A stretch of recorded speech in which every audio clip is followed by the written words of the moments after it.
I still remember how it all started. And honestly, it felt like I'd stumbled into one of those relationship stories long people love to romanticize.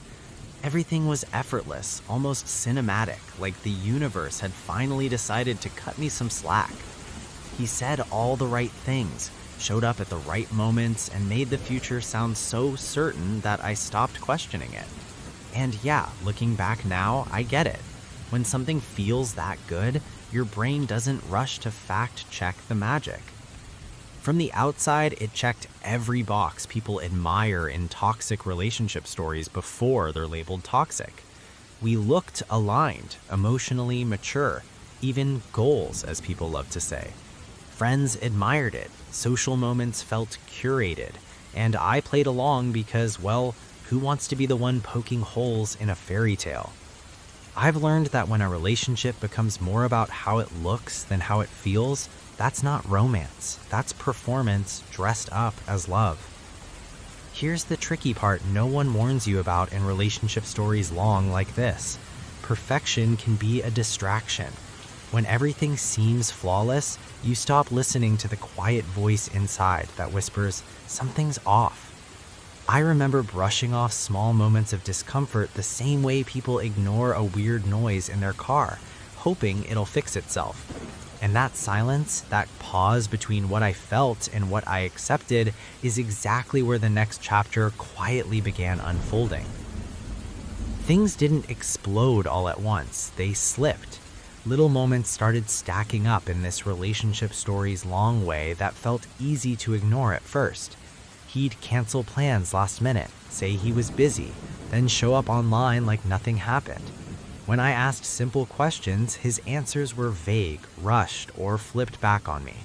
Nothing dramatic, nothing obvious, just enough to make me pause and feel slightly uneasy.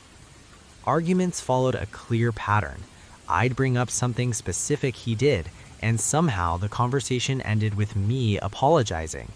He'd say I was too sensitive or that I was imagining things, a classic move in toxic relationship stories like this.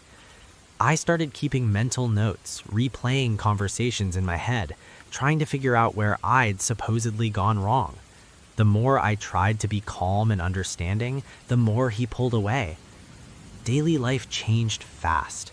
Messages got shorter, affection became inconsistent, and his stories didn't always line up.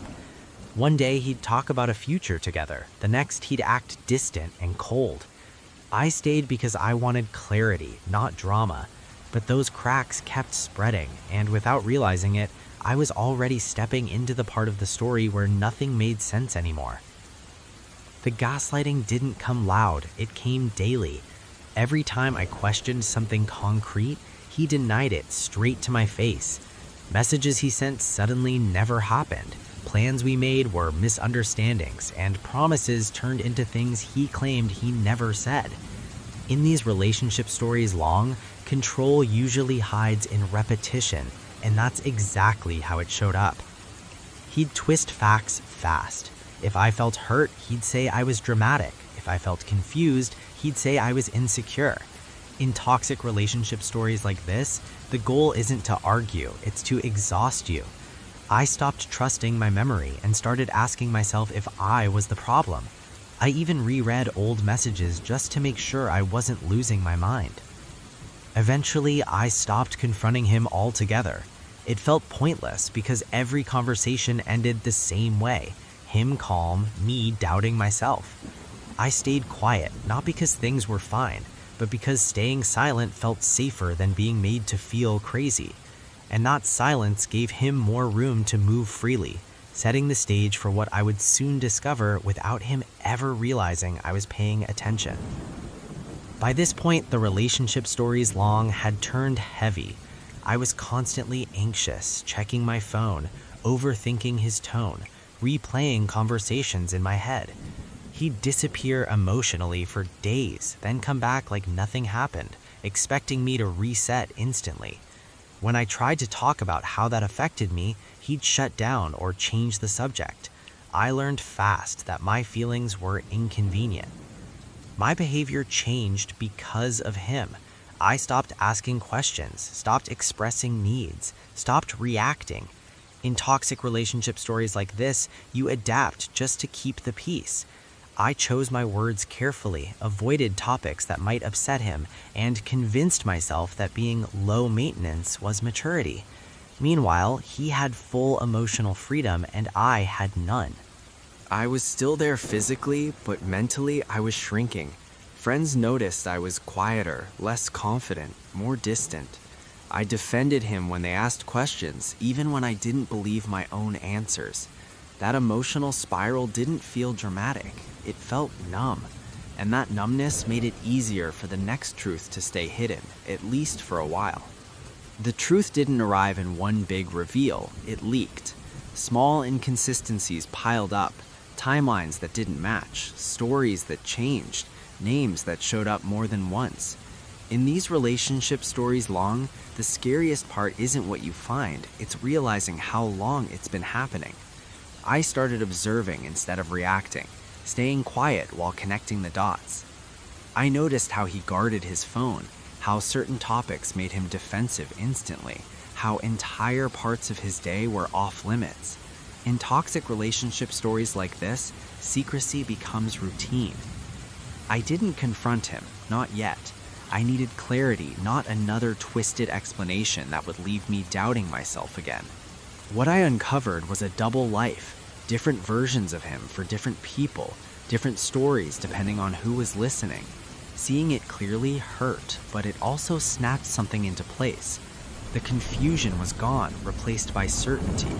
And once I knew the truth, the balance of power quietly began to shift, even though he had no idea what was coming next. I didn't confront him, and that's what changed everything. Instead of reacting, I watched how he kept lying with confidence, assuming I was still confused and dependent. In relationship stories long like this, silence can be louder than accusations.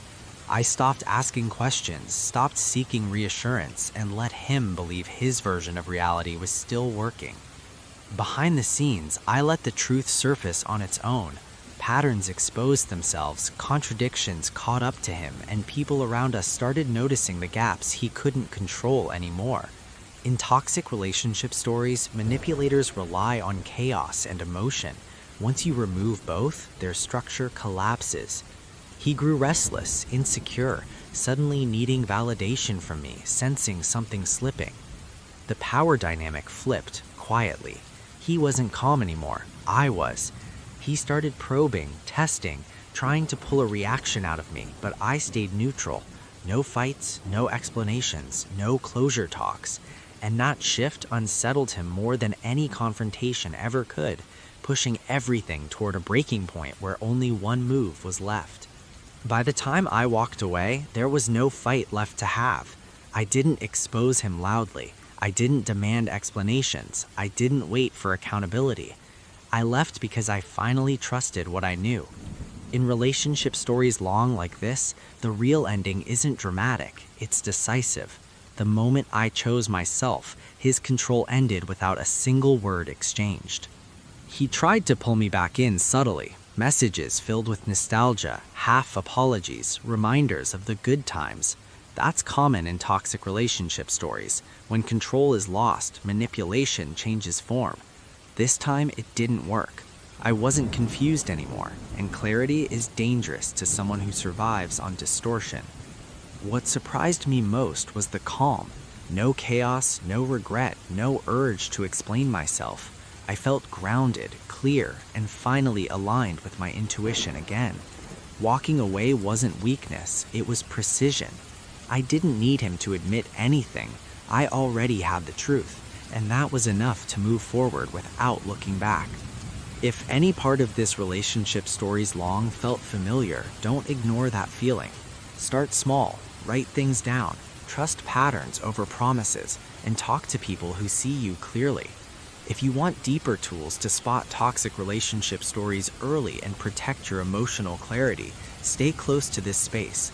There's more truth ahead, and it might be exactly what you need right now.